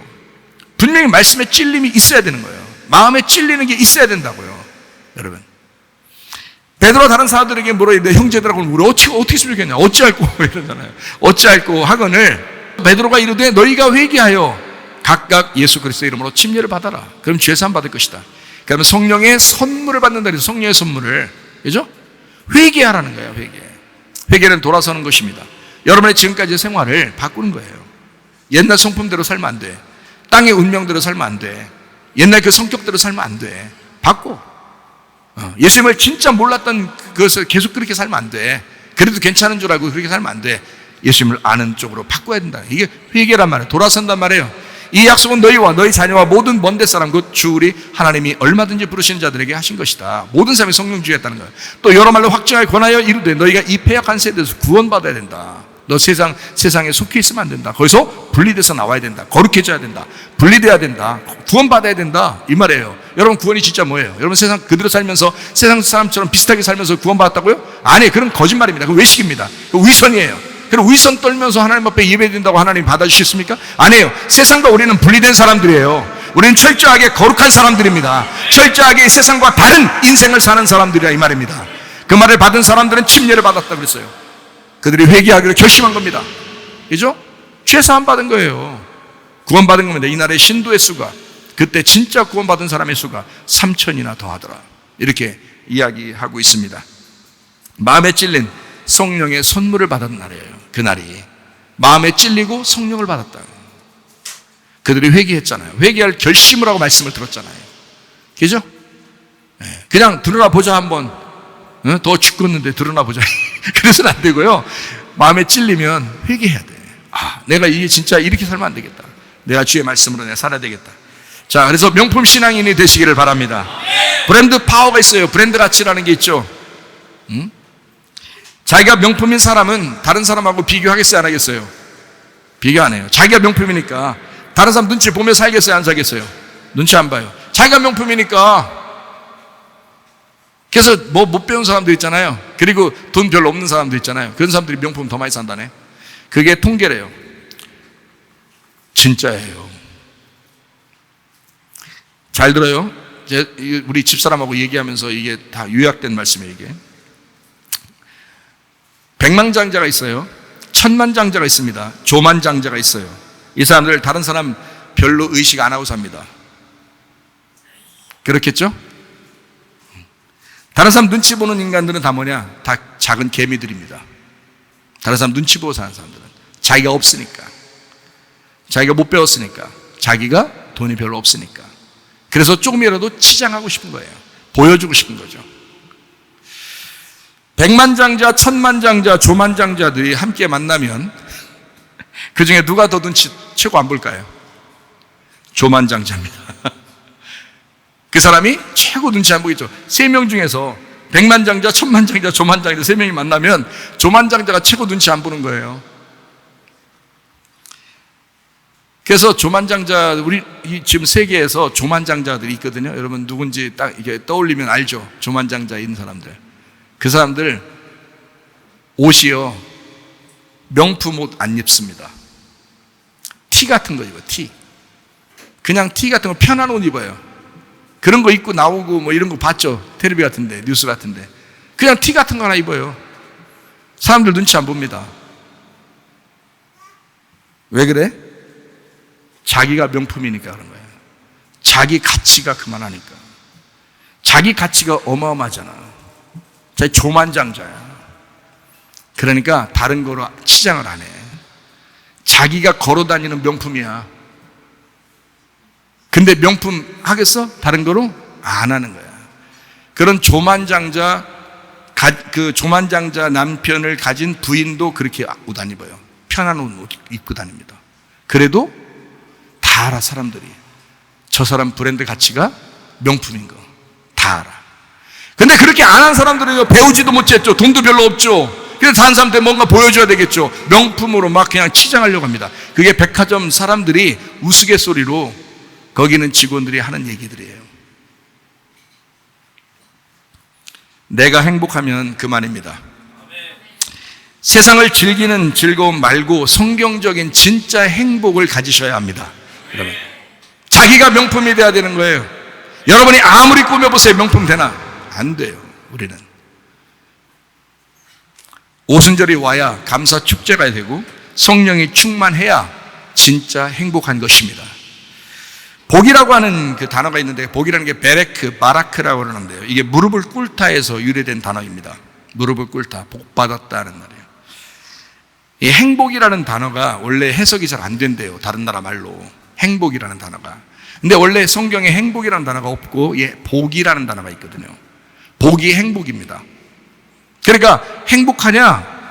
자기 행복하면 되거든요. 그러면 그 행복하냐? 그 말은 다른 말로 말하면 복 받았냐 이 말이에요. 너 복 있냐 이 말이에요. 나 복 받았어. 그러면 행복한 거예요. 복 못 받으면요 행복하지 않습니다. 그래서 오늘 복이 뭐냐 그러면, 자 봐요. 성령이 없이는 이게 불가능한 단어입니다. 복이라고 하는 게, 행복이라는 단어 자체가 성령이 없이는 그게 불가능해요. 왜냐하면 복은 성령이 와야 복 받는 거거든요. 성령이 오지 않으면 복이 없는 거예요. 자, 백만장자, 천만장자, 조만장자가 아무리 잘난 체하고 아무리 자랑해봐 하나도 난 니네가 부럽지가 않으니까. 왜? 내 속에 진짜 행복이 있으니까, 내 속에 진짜 복이 있으니까 나는 그들이 하나도 안 부럽단 말이에요. 그게 여러분 자신이 명품 가치가 되는 거란 말이야. 그 사람들이 오히려 부러워하는, 그 사람, 야 너는 돈도 별로 없는 것 같고 뭐 별로 배운 것 같지도 않고 뭐 잘 사는 것 같지도 않은데 너는 이렇게 기뻐 보이고 행복해 보이냐 라고 누군가가 얘기해 줄 수 있는 그런 사람이 돼야 되는 거야. 누군가가 그렇게 볼 수 있는 그런 행복한 자가 돼야죠. 나는 행복자로다, 나는 진짜 복받은 자로다, 이게 돼야죠. 그게 당신의 명품이 돼야 된다는 거야. 그게 당신의 브랜드 가치가 돼야 된다는 거지. 그게 명품 신앙인입니다. 뭘 갖지도 못했으면서 그냥 다른 사람한테 보여주려고, 그건 아니에요. 세상 사람과 비교해서 여러분 자신 있게 사람들한테 나타낼 수가 있는 게 없습니다. 그러면 진짜 복이 와야 행복한데, 진짜 복은 뭐냐? 시편 133편 3절에 나와 있어요. 할머니 이스라엘이 시온의 산들에 내림 같도다. 거기서 여호와께서 복을 명령하셨나니 곧 영생이로다. 자, 복은 뭐라고요? 영생이라고요. 그럼 영생은 어떻게 받아요? 영생만 받으면 복 받았네 그럼. 근데 영생은 어떻게 받아? 요한복음 17장 3절입니다. 영생은 곧 유일하신 참 하나님과 그가 보내신 자 예수 그리스도를 아는 것이다. 하나님과 예수님을 알면 복 받았대요. 자, 그럼 보세요. 영생이 없는 복이 행복한가? 아니죠. 지금 영생이 있어야 행복하다 했잖아요. 그죠? 영생이 있어야 그게 복 받았다 그러잖아요. 그러면 그 영생은 뭐냐? 하나님과 예수님을 잘 알아야 영생이래요. 그러면 그 행복이라는 건 내가 영생이 있어야 행복한 건데, 그러면 그 영생은 하나님과 예수님을 알아야 영생이라네. 그러면 우리는 첫 번째 단추부터 잘 껴야죠. 무조건 행복해야 돼, 나 무조건 복 받아야 돼, 나 무조건 잘 돼야 돼, 이게 아니라 첫 번째 단추를 잘 껴야 돼. 그 첫 번째 단추가 뭐겠어요? 하나님과 아들 예수를 아는 것이라는 거지. 그걸 알면 영생이 올 것이고, 영생이 있으면 너는 행복하다는 거지. 이해가 되시겠습니까? 사람들이 무조건 허황되게 그냥 예수님 알려고 하지도 않고 하나님 알려고 하지도 않고 진짜 영생이 뭔지도 알려고 하지도 않으니까 자꾸 자기 행복을 찾아가고 자꾸 자기 기쁨을 찾아가고 자기 즐거움을 찾아가고 세상에 찾으려고 하니까 비교가 돼야지 이게. 그러니 늘 불행해진단 말입니다. 자기가 명품이 아니니까 자꾸 명품을 치장해버리려고 하는 거예요. 우습지 않습니까? 다른 사람이 비웃어요. 자기가 티 하나만 입고 다녀도 사람들이 이 사람 진짜 어마어마한 사람이야 라고 여길 정도의, 그리고 자기 마음이 그만큼 행복한 사람이 돼야 되는 건데요. 그게 안 되겠다는 거야. 자, 우리 그리스도인들은 좀 달라야 됩니다. 영생 없는 복은 행복한 것이 아닙니다. 그러므로 영생이 있어야 진짜 행복하고, 하나님과 예수님을 모르는 사람은 영생할 수가 없습니다. 그러므로 하나님과 아들 예수를 잘 알면 영생하니까, 영생하면 복 받은 거니까, 그렇게 우리가 행복하시기를 바랍니다. 자, 차근차근 한번 생각해봐요. 우선순위가 뭐예요? 하나님과 예수님을 아는 것이 순서입니다. 그 행복한 사람이 진짜 행복한 거, 행복이라는 게 뭐냐? 별거 있나요? 행복이? 해방일지 정말 써봤습니까, 여러분? 안 써봤어요? 행복일지나 해방일지나, 해방을 받는 것이 이제 거기서 행복이라고 한 거예요. 해방, 진짜 해방이 뭐냐, 진짜 행복이 뭐냐라고 하는 것을 결론적으로 거기서 말하는 건 사랑이었어요. 사랑을 받으면, 원래 의욕이 없던 사람인데 자기 마음속에 늘 가두어져 있던 사람인데 사랑을 받으니까, 자기가 사랑하게 되니까, 사랑하는 사람이 생기니까, 그러니까 모든 게 자유로워지더라. 모든 게 행복해지더라. 그래서 자기의 모든 가두어졌던 것이 해방되더라는 거예요. 예, 그게 결론이었습니다. 그러니까 한마디로 말하면 사랑이에요. 사랑. 사랑하는 사람이 생기면 괜히 기분 좋아지는 겁니다. 왜 기분 좋은데? 몰라. 그냥 기분 좋아. 이렇게 되는 거예요. 거기서도 물어봐요. 너 뭐 때문에 이렇게 요즘 좀 달라지는 거는 자기도 모른다는 거예요. 모르긴 뭘 몰라요. 사랑하기 때문에 그렇습니다. 사랑받았기 때문에 그렇습니다.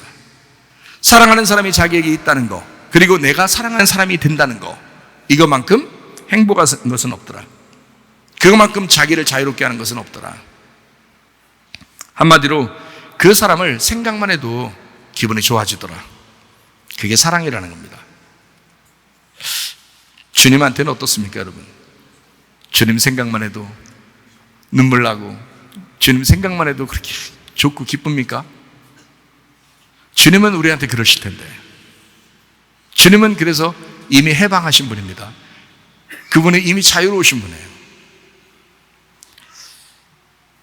어릴 때 사람들이 사랑하면 모든 게 만족하다고 생각해요. 그래서 사랑하면 다 돼. 그래서 사랑해서 결혼도 하고 그러잖아요. 근데 좀 나이가 먹어가면서 사랑이라는 게 여러분 그냥 사랑하자 그런다고 섣불리 사랑이 돼요, 안 돼요? 안 돼요. 이제 성장을 하게 되면 무슨 마음이 드냐면 사랑이 상당히 복잡하구나라는 걸 알게 돼요.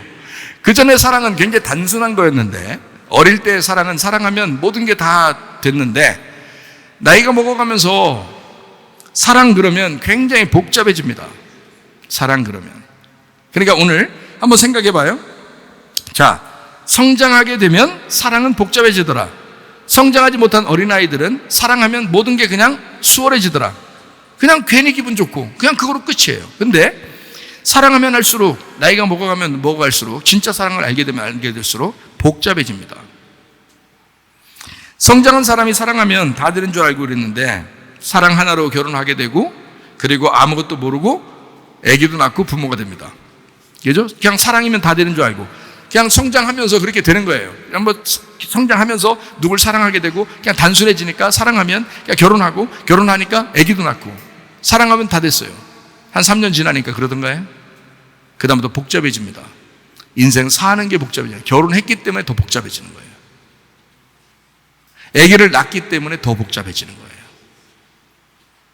자, 잘 생각해요. 몇 년이 흘러서 사랑만 하면 다 되는 줄 알았던 부부가 점점 틀어지기 시작합니다. 이젠 사랑으로 만족을 못한다는 얘기예요. 사랑이면 다 된 줄 알았더니 그건 어린아이 마음이었던 거야. 점점 커보니까 사랑으로 다 되는 게 아니라 사랑에는 뭐가 따른다는 걸 알았어요. 책임이 따른다는 걸 알았어요. 책임이 따른다는 걸 아니까 자기 옆에 누군가 하나 혹이 달려있는 거예요. 아기를 낳으니까 혹이 2개, 3개가 더 달려있는 거예요.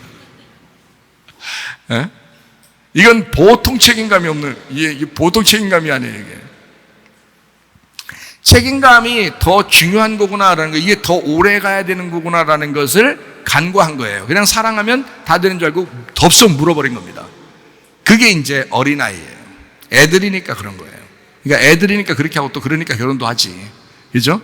다 따지면, 나이 먹은 사람이 결혼 더 못한다는 게 다 따져보니까 그런 거예요. 다 따져보니까 그래서 결혼 못하는 거예요. 나이 먹으면. 조심스러운 거죠.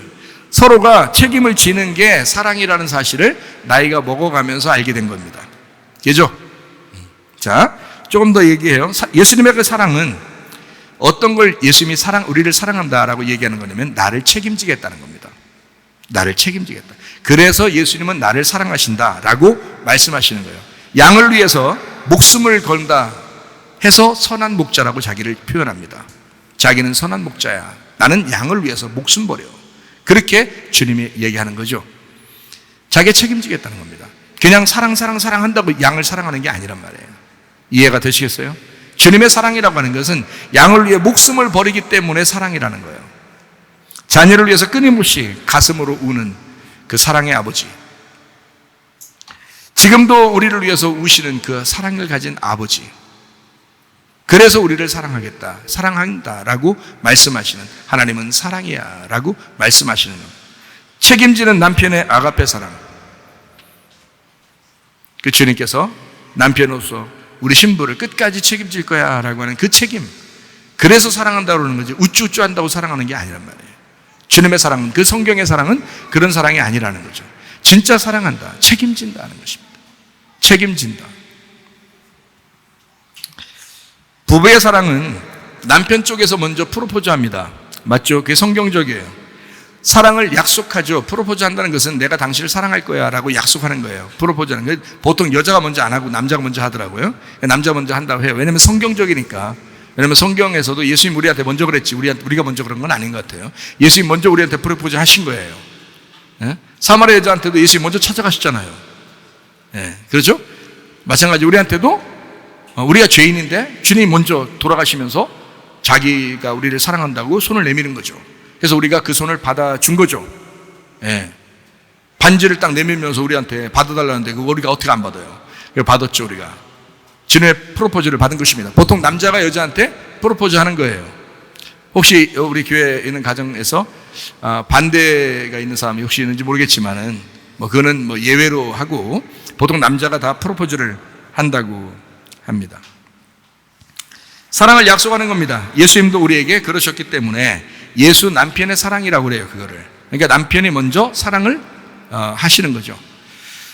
자, 에베소 5장 22절부터 33절까지의 말씀 보면 예수님과 교회에 대한 이야기가 나와요. 그걸 신랑과 신부, 그러니까 남편과 아내에 대한 이야기로 이야기를 하는데, 에베소서 5장 22절부터 33절까지의 말씀은 그리스도와 교회에 대한 이야기를 하고 있습니다. 이게 성경 안에서의 부부사랑이라고 하는데, 이 부부사랑이 그 속에서 아가페 사랑으로 나옵니다. 남편은 아내를 사랑하며, 모든 게 다 거기 부부에 대한 이야기, 성경의 부부에 대한 이야기에 나오는 사랑은 모두 다 아가페 사랑으로 나와요. 잘 생각해요. 처음에는 이 말이 이해가 안 됩니다. 아가페 사랑으로 사랑한다고? 남편이 아내한테 사랑한다 할 때 아가페 사랑한다 그렇게 말한다고? 이게 이해가 안 되는 말이에요. 그런데 잘 한번 생각해 봐요. 여러분, 이게 그냥 서로 좋을 때는 아가페 사랑 안 해도 돼요. 그냥 사랑이 나와요. 사랑한다고 얘기하는 거고요. 그런데 아가페 사랑이라는 것은 하나님의 사랑이거든요. 그게 주님의 사랑이에요. 여기 성경에 나오는 남편과 아내를 이야기할 때 사랑은 다 아가페 사랑으로 나와요. 그 말은 다시 말하면 맨정신으로 사랑 못한다는 말입니다. 남편이 아내를 사랑할 때 맨정신으로는 사랑할 수가 없다, 이 얘기를 하는 거예요. 주님의 사랑이 오지 않고서는 사랑을 할 수가 없다는 것이, 그게 성경의 사랑이에요. 그러면 이게 어떤 사랑이냐? 이럴 때 금방 이해가 돼요. 아내가 아프거나 남편이 아프거나, 그런데 자기는 결혼해서 그거를 책임지고 살아야 될 때, 이때 되면 조금 이해가 되죠. 남편이 아픈데, 아내가 아픈데 그걸 버리고 도망갈 수는 없어요. 그거를 끝까지 책임지고 사랑해야 돼요. 그건 아가페 사랑이 아니고서는 불가능한 것입니다. 그렇죠? 사람의 사랑이 아니잖아요. 이건 하나님의 사랑이 들어와야 이게 가능한 거예요. 아니면 남편이 말썽을 피웠거나 아내가 말썽을 피웠을 때 그거를 그냥 붙들고 살아야 된다면, 저거 죽여 살려 이런 식으로 아니고 진짜 그걸 내가 붙들고 내가 살아야 되겠다면 끝까지 죽을 때까지 그 가슴에는 응어리가 져 있거든요. 가슴에 그 응어리는 책임지는, 그 가정을 책임져야 되겠다는 그 마음, 그 아가페 사랑이 아니고서는 불가능한 것입니다. 그게요. 이 말들이 점점 아내가 아프거나 남편이 아프거나, 아내가 말썽을 피우거나 남편이 말썽을 피우게 되면 이 말이 이해가 되는 것이죠. 아가페 사랑이 무엇이구나, 이것이 점점 이해가 되죠. 그걸 책임이라고 하는 것입니다. 우리가 여러분이 잘하기 때문에만 하나님이 우리를 사랑하시는가? 아닙니다. 하나님은 우리를 아가페 사랑하시는 겁니다. 맨정신으로 사랑하며 살아갈 수 없음을 잘 알기 때문에 아가페 사랑이라고 다 성경에 놓은 것입니다. 여러분이 그런 책임이라는 게 그냥 사랑하면 다 되는 줄 알고 어린 심정에 결혼해서 애기 낳고 그냥 살면 되지라고 생각하겠지만, 그게 아니고 이건 맨정신으로 살아갈 수 없는 세상이라는 걸 우리 주님께서 먼저 아시기 때문에 너는 아가페 사랑이 아니고서는 살아갈 수가 없다라는 것을 우리에게 말씀하시는 거예요. 그게 주님의 사랑인 거예요. 하나님의 성령께서, 그 주님의 영이 우리 안에 오지 않으면 그 아가페 사랑은 안 된다는 거죠. 그래서 성경엔 다 남편과 아내의 이야기를 아가페 사랑이라고 써 있습니다. 아가페 사랑이 아니고서는 감당할 수 없는 부부의 세계. 어릴 때 사랑하는 사람을 만나면 행복하다고 그럽니다. 사랑하면 행복해요. 그냥 좋다고 그럽니다. 그냥 좋아. 근데 성장하게 되면 책임을 지는 고통, 그리고 슬픔, 걱정, 모두 이것이 다 함께 어우러져 그게 사랑이구나라는 걸 깨닫게 되는 것입니다. 나이가 먹어가면서. 그래서 나이 먹은 노년층의 그 부부들이 함께 살아있는 걸 보면요, 정으로 살죠. 정으로. 그게 사랑보다 더 깊은 것입니다. 정으로 산다. 아가페 사랑이 이런 거구나 하고 알게 되면 그 슬픔도 괴로움도 그것도 행복입니다. 마음속으로부터의 행복, 그것이 천국이라는 얘기입니다. 이해가 되겠죠? 예, 마음으로부터 진짜 겉으로 볼 때는 야, 저 사람 어떻게 살아? 그러지만 마음으로는 정말 마음에 행복이 왔을 때 그게 천국이에요. 주님은 그래서 늘 천국을 사신다 그러는 거예요. 예수님은. 왜냐하면 예수님은 우리가 잘해서만 그런 게 아니잖아요. 우리가 모두 주님께 잘해서 주님이 행복하다는 게 아니고 그냥 사랑하는 척도가 달라요. 우리가 예수님을 괴롭히고 계속 죄짓고 잘못하고 그래도 예수님이 그냥 아가페 사랑이시고 예수님이 천국이시니까 예수님이 그냥 행복하신 거예요. 그러니까 그렇게 내가 책임지면서 이게 사랑이야 라고 주님은 아시니까. 우리도 마찬가지예요. 그 예수님의 사랑을 알게 되는 건 예수님이 천국이시구나, 예수님을 잘 알고 있어야 된다 라고 하는 그 예수님을 잘 알아야 되겠구나, 이것이 천국이구나, 이게 영생이구나, 이게 행복이구나 라는 것을 깨닫게 되면 그때 아가페 사랑을 제대로 깨닫게 될 수 있는 것입니다.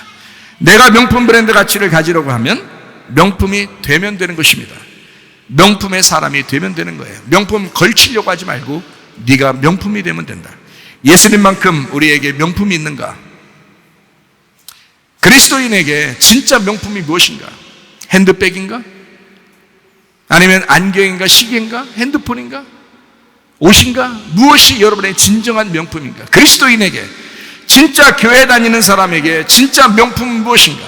여러분과 저의 명품은 예수 그리스도십니다. 세상은 예수님을 명품으로 여기지 않습니다. 세상은 오히려 교회 다니는 사람들을 비웃고 이상하게 생각하죠. 음료의 세상이기 때문에 그런 거예요. 근데 여러분과 저는 이 세상에 자기를 팔아먹는 사람들이 아니에요. 여러분과 저는 이 세상과 다른 사람들이에요. 교회 안에서 진정한 명품이 되셔야 합니다. 세상에서 명품 되려고 노력하지 말고 교회 안에서 진짜 명품 되시기를 바랍니다. 교회 안에서. 그게 진짜 명품이니까. 세상의 명품이 되길 원하면 늘 공허합니다. 허무합니다. 비교합니다. 늘 비교하죠. 텔레비만 봐도 비교하는 걸. 왜 그런 인생을 사냐. 우리는 완전히 달라요. 사람에게 잘 보이려고 노력하는 게 아니고 진정한 해방이 안 된 사람이 아니라 여러분과 저는 진리를 알았고 그 진리가 우리를 자유케 하시는 진짜 해방된 사람들이란 말이에요. 그러니까 해방일지를 쓰는 거 아닙니까? 언제 해방일지 쓰시겠어요? 오늘부터 해방일지를 좀 쓰시기 바랍니다. 자유하세요. 해방하세요. 여러분 자신들이 자기의 감옥에서 탈출하시기를 바랍니다. 세상의 감옥에서 탈출을 시도하시기를 바랍니다. 세상은 복수를 속 시원하게 생각할지 몰라요. 그러나 진짜 해방은 용서를 통해서 일어나는 것입니다. 교회는 용서를 해방이라고 하는 것입니다. 이 세상에 영화를 봐도요, 영화, 드라마나 영화 이런 걸 봐도 복수를 막 시원하게 하면요 기분 좋잖아요. 이 세상에 가슴까지 시원해져요. 뻥 뚫리는 것 같고. 자기도 그렇게 하고 싶었는데 진짜 저렇게 대신 해주는 거예요. 너무너무 좋죠. 그러나 기독교의 해방은 그런 것이 아닙니다. 진짜 내 속에 뻥 뚫리는 그리스도의 해방은, 그리스도의 자유는 용서할 때, 그를 용납할 때 이루어지는 것입니다. 그게 주님의 마음이라는 거예요. 주님의 마음이 그런 마음이기 때문에 그런 것입니다. 진정으로 그래서 용서해야 합니다. 누군가에게서 아직 해방되지 못했다면 여러분 그 누군가를 용납하시기를 바랍니다. 용서하시고 용납하고 애정받은 우리, 진짜 사랑받은 우리가 진짜 용서와 진짜 용납 그리고 애정을 할 수가 있는 것입니다. 애정이라는 게 뭔지 알죠? 이게 한문인데요. 애정, 사랑 애자에다가 정자예요. 정자. 그래서 사랑과 애정, 정이 있는 거죠. 사랑과 정이 있는, 그게 진짜 사랑이죠. 그냥 남녀간에 어릴 때 그냥 사랑해 이런 사랑이 아니고요. 여러분, 책임이 있는 사랑은 정이 있어야 되는 거거든요. 오랜 시간이 지나며 정이 있어야 되는 거예요. 우리가 태어나면서부터 지금까지 우리 주님은 우리와 정을 맺어요. 정을 맺는. 그래서 애정한다고요. 애정하십니까? 서로 애정하시기를 바랍니다. 그리스도와 교회가 알아주는 게 진짜 명품입니다. 우리의 세상과 바깥의 세상은 달라요. 문화 자체가 달라요. 교회와 세상은 문화 자체가 달라요. 근데 여러분, 교회를 제대로 많이 안 다니니까, 어떤 사람은, 우리 교회 말고요, 어떤 사람은 교회를 제대로 모르고 교회를 제대로 안 다니니까 세상하고 자꾸 비교해서 살려고 그런다. 거기에서 명품이 돼보려고요. 안 돼요, 여러분. 세상 사람들과 비교가 안 돼요. 우리는 세상의 문화와 우리 세상은 달라요. 교회 세상은 명품 자체가 종류가 달라요. 그리스도와 교회가 알아주는 게 진짜 명품이란 말이에요. 우리의 세상과 바깥 세상은 다르기 때문에 그렇다. 명품의 가치가 서로 달라요. 그래서 우리 기독교가 추구하는 명품의 가치는 오직 예수 그리스도밖에 없습니다. 예수 그리스도가 우리 명품이에요. 우리가 진짜 내 속에 예수 그리스도로 꽉 차 있는가? 예수 그리스도로 내가 치장하고 살고 있는가? 그게 여러분의 진짜 명품 가치입니다. 브랜드 가치. 브랜드 가치를 높이시기를 바랍니다. 성령으로 충만하시기를 바랍니다. 오순절 성령이 계속 우리를 비추게 해 주셔야 합니다. 성령이 해답입니다. 누가복음 11장 13절 말씀 읽고 마치도록 하겠습니다. 너희가 악할지라도 좋은 것을 자식에게 줄 줄 알거든 하물며 너희 하늘 아버지께서 구하는 자에게 성령을 주시지 않겠느냐 하시네. 우리 주님께서 그토록 우리에게 주고 싶어하는 것 딱 한 가지, 하나님의 성령. 너 성령 받으면 너 브랜드 가치가 높아진다. 너 성령 받으면 명품 신앙입니다. 너 성령 받으면 모든 것이 해답이다. 성령 받으면 모든 것이 가능하다. 성령 받고 사시기를 바랍니다. 우리 하나님 아버지 사랑과 은혜를 감사를 드립니다. 하나님, 이 세상에서 우리가 사람들에게 잘 보이려고 사는 게 아니라 그리스도 예수의 명품 가치가 드러나는 진짜 명품 신앙인 성령의 충만함으로 살아가는 주의 사람들이 다 되게 도와주시옵소서. 예수님 귀하신 이름 받들어 기도 올리옵나이다.